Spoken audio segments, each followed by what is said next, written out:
report, and I think we should look again, as I say, at the broader picture. It's not just the development assistance. Actually, most security assistance is not even covered by this bill, and there's very substantial assistance going to the Pakistani military, not to mention the coalition support funds, in a separate account that has nothing whatsoever to do with this bill. So we have a very substantial commitment to the Pakistani army that has nothing to do with the provisions.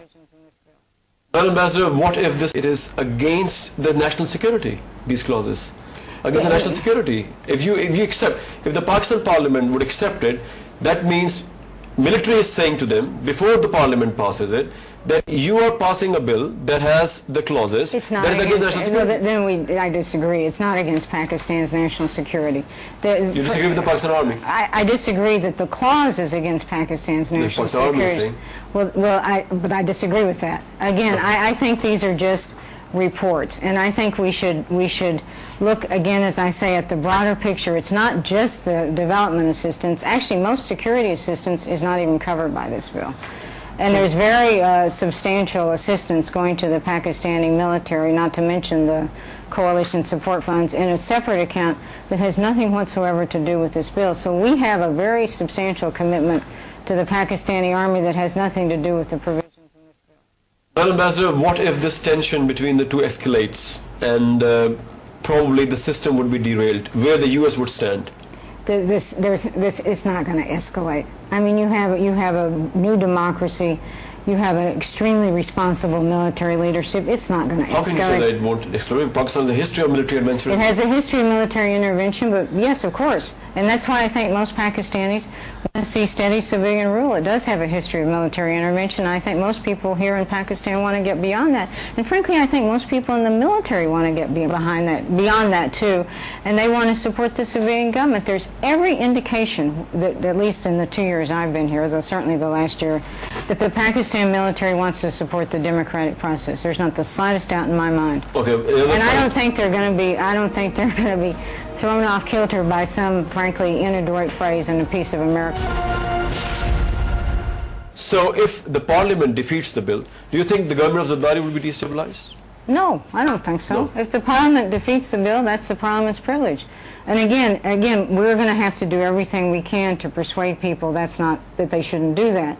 Because again, for us, you pursue the M&As of Pakistan Parliament? We call M&As all the time. Of course we call M&As all the time. We go see political reasons because I'm trying to persuade them that this bill is basically not what they perceive it as. Would you persuade Fazlur Rahman or Fazlur Rahman?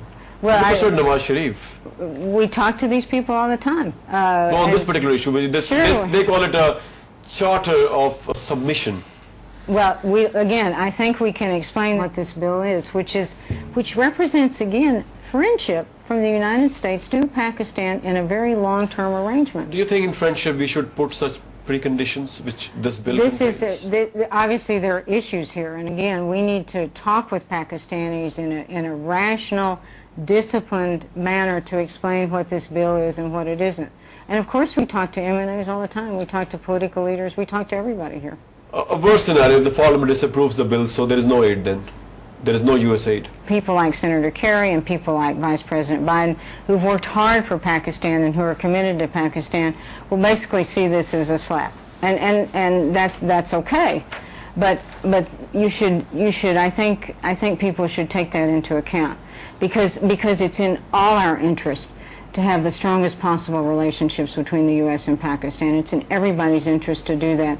So we have to try and work through these problems when they arise. Right. I repeat my question. My question was, I can understand that they will be disappointed by this, the efforts they have put, and they've been putting it for last more than 1 year. When Mr. Biden was there, now he's become vice president.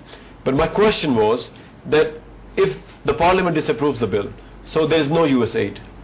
Well, no. Again, there are many other accounts of U.S. aid besides Kerry-Lugar. As I was mentioning, there's another account with $1 billion in it for the Pakistani military. It's called the Pakistan Counterinsurgency Fund. It's already appropriated, and it's totally unrelated to this. So there'll be other sources of assistance. But yes, what this does, again, it's not about the money. What this does is commit us to Pakistan over the long term.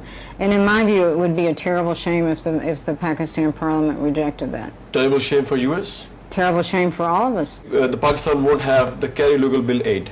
obviously. I don't know how this would play out, frankly. I don't want to speculate on that, but I hope the Pakistan Parliament would see the broader picture here. If they don't take this legislation, and legislation can't be changed, as you've said, you can't change the language, so that means the Kerry-Lugar Bill 8 could not come to Pakistan. No, it doesn't actually mean that, because this is an authorization bill. And we would have a very complicated situation in our Congress that we would have to work through, a very complicated situation. So I actually don't know how that would play out. But I think the political impact is more than the friendship between our two countries would be undermined if that happened. And what will be the consequences of war on terror if Pakistan won't have the US aid, if the tension arises between the two? So do you think that it would undermine the war on terror efforts on the side of Pakistan and the overall war on terror scenario? I don't know. I don't know the answer to that. Again, I'm trying to address a political problem here. If the Parliament rejected Kerry-Lugar, which I actually don't think they'll do. If they rejected Kerry-Lugar, it's a political issue. What accounts for your optimism when all the Parliament is crying out against this bill? Well, what accounts for my optimism is I think people really do understand what the United States is trying to do here, and I think there'll be a lot of discussion in Parliament. And again, we need to be more aggressive in explaining what it means. But I can't predict how this would play in the United States. I just don't know. You've done the deal, the nuclear civilian deal with India. You have not placed those conditions you have placed against Pakistan. Why is this discrimination? Let's be candid here. The civilian nuclear deal, if Pakistan wants to convey a proposal for a civil nuclear deal with us, let's hear it. But of course the issue and they have been saying it to you? No, they've never come forward with a proposal. But that's not the issue, and I don't want to try and duck your question on this. The non-proliferation activities undertaken by Dr. A.Q. Khan would be a difficult barrier to overcome, at least in the short run. As time goes on, I'm sure those will be lessened, but politically it would be difficult for us. That's the truth. Again, I want to talk about my country. Pakistan, Dr. A.Q. Khan was seen as a proliferator.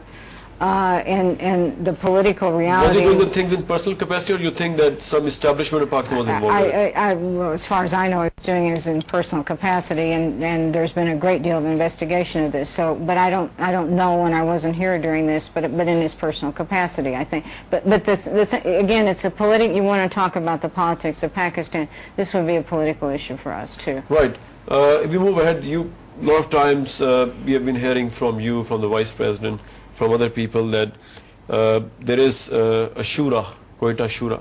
There is Osama bin Laden in Quetta. There is Mullah Omar in Quetta. There is a presence of Al-Qaeda in Quetta. So you must have a credible information. Have you ever passed that information to the government of Pakistan? Again, we work with your intelligence and military agencies all the time. And we talk to them all the time about these issues. And are there Taliban in Quetta? Of course. Are there Taliban in Lahore? Are there Taliban in North and South Waziristan? Are there Taliban in Karachi? Of course. Many of the leaders of the Taliban groups have been captured, not in Quetta or not in the tribal areas, but frankly in Pakistan cities. So sure, there are Taliban here. But again, in Quetta and also in Al-Qaeda. No, I don't think we said that. And because actually, mostly Al-Qaeda, as far as we know, is in South Waziristan, South and North Waziristan. Are you denying then there is no Taliban Al-Qaeda presence in Quetta? No, I'm not denying that. Of course, because I've got the statements here. Well, I don't know but I'd never said there was Al-Qaeda presence in Quetta because I don't believe it. If you just have a look, you have said this. This is... And then the Pakistan official said there's a disconnect between Washington and U.S. Embassy in Islamabad. There's an official statement of... Well, I don't need to look at my press clips, but what I'm telling you is and I don't know how I was quoted in the press, and frankly I can't control that. But where Al-Qaeda is in Pakistan, we have quite a good picture. We know where Al-Qaeda is. What's in Quetta, yes, there are Taliban in Quetta. I do believe that the leadership of the Taliban moves in and out of Quetta, they move in and out of Kandahar, they move in and out of other places in Pakistan, absolutely. So, Madam Ambassador, that means when you refute these news headlines, that means you are saying that Al-Qaeda is not in Quetta right now? No, I do not believe Al-Qaeda is in Quetta right now. So people just assume this? I don't know what people assume, but I'm telling you what our information suggests. I can't promise you that there's not an Al Qaeda member in Quetta. And these statements and this interview you have given to